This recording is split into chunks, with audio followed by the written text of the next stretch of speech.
ये काम पहाड़ों को तोड़ने का है, लेकिन मकसद दिलों और रास्तों को जोड़ने का है। केवल ये कहना कि देश का कोना कोना एक साथ है, एकजुट है, केवल खाना पूर्ति हो सकती है, लेकिन जब वाकई आप उस निर्माण के जाल से समूचे देश को जोड़ते हैं तो दिल भी जुड़ते हैं। उत्तर पूर्व में हो रहे इसी विकास के काम के दम पर विदेश मंत्री राहुल गांधी के बयान को विश्वसनीय नहीं बताते। वो राहुल गांधी से पूछते हैं कि अगर सरकार चीन से जुड़े खतरे को अनदेखा कर रही है तो फिर बड़े पैमाने पर भारतीय सेना की तैनाती क्यों की गई? Today you have a deployment of the Indian Army on the China border that we have never had.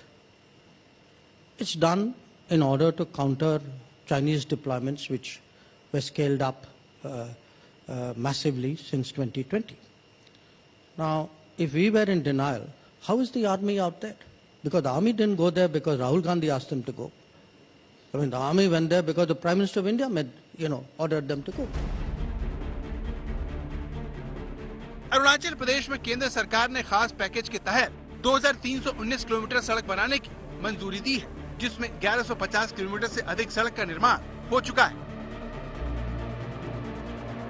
पिछले मॉनसून सत्र में सरकार की ओर से बताया गया कि केंद्र सरकार ने पिछले 5 सालों में चीन की सीमा से लगे इलाकों में करीब 2100 किलोमीटर सड़कों का निर्माण किया है, जिसके लिए 15,477 करोड़ रुपए खर्च किए गए।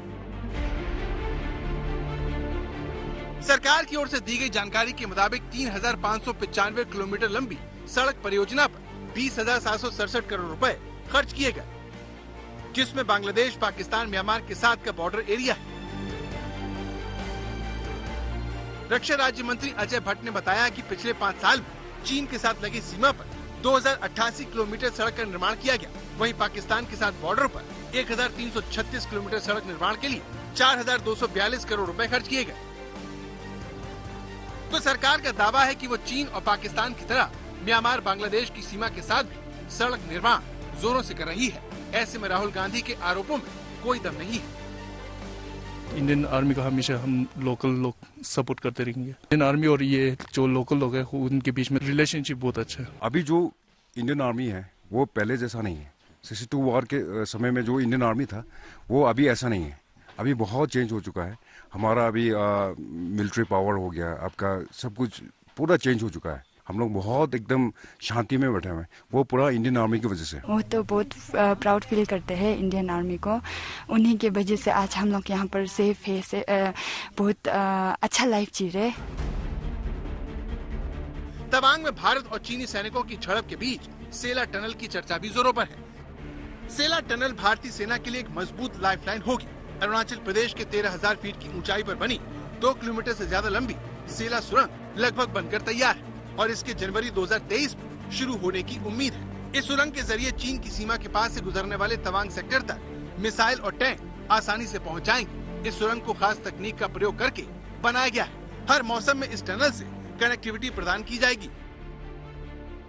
ये टनल तवांग और वेस्ट कामेंग जिलों के बीच की यात्रा को 6 किलोमीटर और ट्रेवल टाइम को करीब 1 घंटा कम कर देगी। लेकिन चीन को लेकर विपक्ष को भरोसा नहीं हो रहा और वो इसीलिए सरकार को घेरने में लगी है। फौज स्ट्रांग है, बहादुर है, मगर हमारी सरकार बड़ी कमजोर है चीन के मामले में। और पार्लियामेंट में डिबेट क्यों नहीं कराना चाहते आप? इतना बड़ा मसला है हमारा, और फिर हमारा जो ट्रेड बढ़ रहा है, इम्बैलेंस ट्रेड चीन से बढ़ रहा है, तो मोदी सरकार ने क्या कि हम टिकटॉक को बैन कर दिया। वो लोग तो प्रश्न ना उठाएं जो डोकलाम की घटना के समय किनके साथ पाए गए, क्या पीते पाए गए, किस देश के वो अधिकारी थे, किन देश के लोगों से उन्होंने फंडिंग ली। राहुल जी, मुकाबला इनको चीन से करना है। ये मुकाबला अपने ही देश के मीडिया और अपने ही देश के विपक्ष से कर रहे हैं। ये कहानी है मोदी जी की और सरकार की। आखिर चीन के पास मोदी जी का ऐसा क्या राज है कि मोदी जी चीन से डरते हैं? ये गुजरात के जब मुख्यमंत्री थे तब का राज है या उसके बाद का राज है, ये हमें नहीं मालूम। लेकिन ये मालूम है और पूरे विश्व को मालूम है कि चीन से प्रधानमंत्री मोदी घबराते हैं, मुंह नहीं खोल पाते हैं, आंख लाल तो छोड़ दीजिए, आंख उठाकर बात नहीं कर पाते हैं। इस सियासी नूरा कुश्ती से बहुत दूर भारतीय सेना चीन से मुकाबले के लिए कमर कस चुकी है। सेना विदेशी और स्वदेशी अत्याधुनिक हथियारों से लैस हो रही है।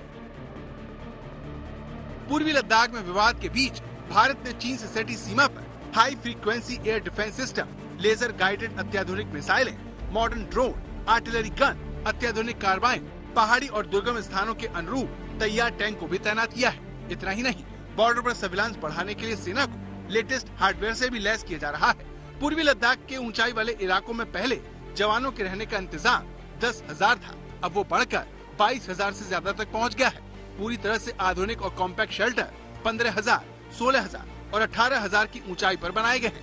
3D बंकर बनाए जा रहे हैं, जिस पर टैंक से करीब से भी हमला किया जाएगा तब भी वो इसका सामना कर पाएंगे।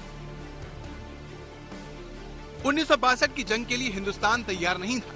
जंग में लड़ने भेजे गए सैनिकों के पास गोला बारूद से लेकर कपड़े जूते तक की किल्लत थी, लेकिन पिछले 60 साल में हालात काफी बदल गए हैं। पिछली जंग से सबक सीखते हुए पूर्वोत्तर को सड़क और हवाई अड्डों से जोड़ा जा रहा है। यही बात चीन को हजम नहीं हो रही। भारत को इसे रोकने के लिए उसकी सेना पहले के मुकाबले न सिर्फ ज्यादा आक्रामक हो गई है, बल्कि उसकी तरफ से दादागिरी भी बहुत बढ़ गई है। लेकिन नेचीफू टनल जैसे प्रोजेक्ट से उसका पूरा इलाज किया जा रहा है।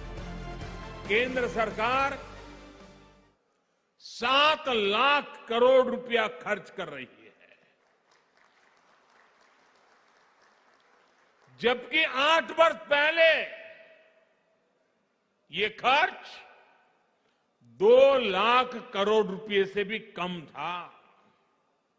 यानी आजादी के 7 दशक बाद भी सिर्फ 2 लाख करोड़ रुपए तक पहुंचे। देश में ये जो बदलाव आया है, उसका सबसे बड़ा लाभार्थी भी आज ये मेरा नॉर्थ ईस्ट ही है। तवांग से श्वेता सिंह के साथ आज तक ब्यूरो।